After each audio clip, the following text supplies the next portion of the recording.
Ito na. Magandang hapon po sa ating lahat.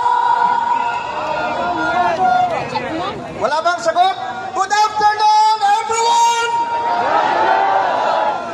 Salamat.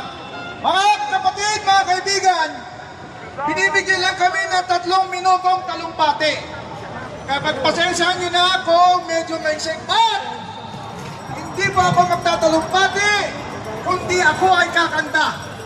Okay na ba? Pero sa aking pagkanta, dapat sabayan nyo ako! Sasabayan nyo ba ako? Sasabayan nyo ba ako dyan? Maliwanag, usapan natin! Sabay-sabay tayo sa ating kakantahin upang iparating sa Malacanang! Alam nyo ba yung kantang Gloria, Gloria, la bandera? Alam nyo yan? Alam nyo